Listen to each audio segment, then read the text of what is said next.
I'm sitting here with the South African champion, Bangile Nyangani, ahead of his fight on ESPN Africa. You didn't get the chance to defend your belt in January. Your opponent, unfortunately, was a no-show. But this time around, we're hoping your opponent will show up. How are you feeling ahead of this big one? Yeah, I'm feeling very excited. I hope now the Madala will show up now. 41 years of age. Is there a bit of respect from your side, seeing that he is your senior by so much? Yeah, I respect his age. He's too old, and I think he now is at the end of his career. But now it's his time to come and have a chance for the last chance, and then he can go rest now, because he won't do anything. He won't take my title, and I'm very ready for him. And I'm just gonna outbox him. I don't have anything much to say about him because these guys are running away. So I must count my words and then just show everything there on the fight. When it comes to social media, obviously, his record is not flattering on the eyes. But he's got, as you said, he's coming in for a last chance. When you're approaching a fight like this, it's another defense for you. But do you look at him as a serious threat to your belt or anything like that? No, not at all. He's not a threat. He's a boxer that comes because he's on the ratings and is number 2. So, and I have to fight him for my mandatory. But for me, it's an easy fight for him. It's a very easy fight for me. I just need to go, and I hope you're gonna show up, and then he must come, and then I'll defend my tag easy like that. So you've been changing a little bit up in your camps. I've seen on social media you've been out sparring the likes of Heki Madala. It's a big name to be training leather with in preparations for fights. Has that helped you with this one? Yeah. It helped me a lot because I've learned a lot now. I've been sparring Congo before his fight, Heki, and also DJ Trail. Those are the guys that are having experience now in the country. So it helped me a lot. I don't wanna lie. For me to fight this guy, it looks like very easy fight for me. It's a very easy fight for me. Yeah, you're in the ring with all of those names are former world champions. They are of a certain level. Do you lean on any of those guys for advice? No. These guys are very experienced. All of them. I have learned a lot. So I don't have that feeling that I might get beaten by these South African boxers that are here now. So that's the only thing that I can say about them. They are very world classy than these guys I'm gonna fight. What's your goals now? Do you want to eventually fight guys from overseas, or do you still see yourself, fighting South African opponents, defending your SA title? Yeah, we're gonna have fight now. Let's see how many defense we can do, and then we'll talk from there. Because I have a management, I can't just do my own thing. I will sit down with my management, and then we can talk from there what we're gonna do. Let's talk about the big opportunity. Obviously, we last time we spoke about ESPN Africa, but you never ended up fighting on there. So let's revisit that one. It'll be a first time you'll be fighting on ESPN Africa. What's the feelings before fighting on this promotion?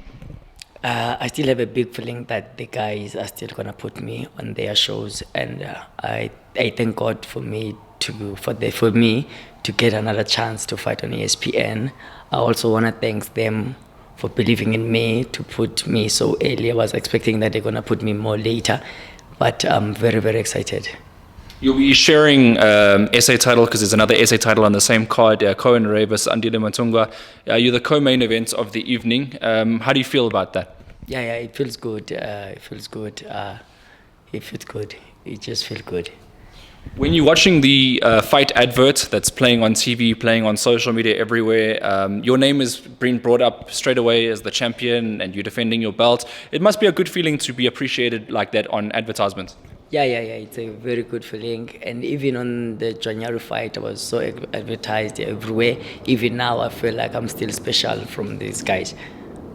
Well, looking at your record, and I don't want to be a fight or matchmaker, but in the future, are you going to do the rematch for that loss that you lost, or is the weight divisions a problem now?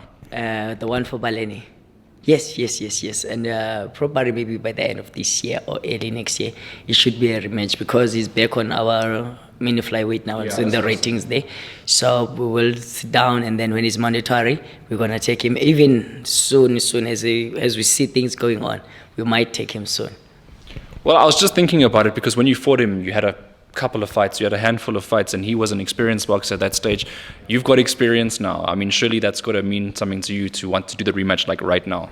Yes. It's very. Rematch will be soon for me and him.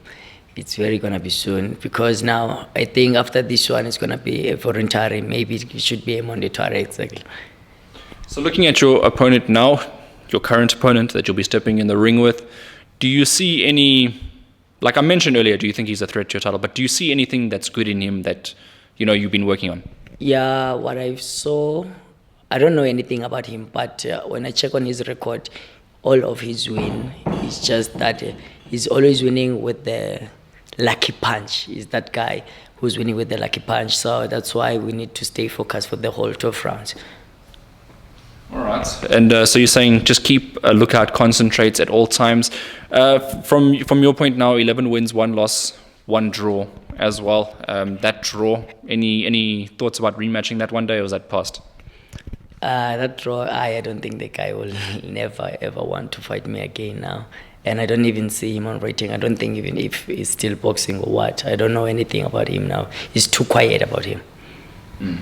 All right, well, you'll be fighting in Sandton, you'll be fighting in Gauteng.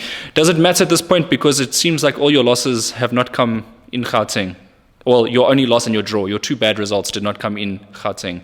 You're undefeated in this part of the world. Does that mean anything to you? Yeah, it means a lot. Ever since I came this side, I never lost in this province. It's always there at home. So it's a good thing for me. I'll keep my record here as an undefeated, yeah. What's your message to your opponents, like before you stepping in the ring with him? Because he's coming here with his big opportunity, his big chance. You are the champion. You've got everything to lose in this situation. Do you have a message for him? I don't have any message for this guy, because if I talk, he's gonna run away. So what I can say now, he must come, and then he will go back with nothing. He must come as it him. He's gonna go back as it him. So he got nothing to get here. I'm here to defend my title, and this is my time now. I have to show everyone that is now it's my time. Are you still upset at Okolo for not pitching up? It was, to be honest to you, it was a big loss for me.